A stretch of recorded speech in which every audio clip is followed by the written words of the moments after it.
Coastal dunes play a vital role in protecting natural structures.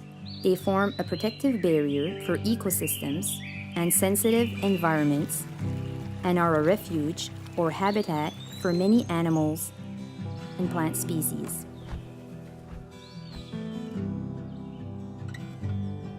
Dune grasses form a large root system that allows them to retain the sand and stabilize the dune.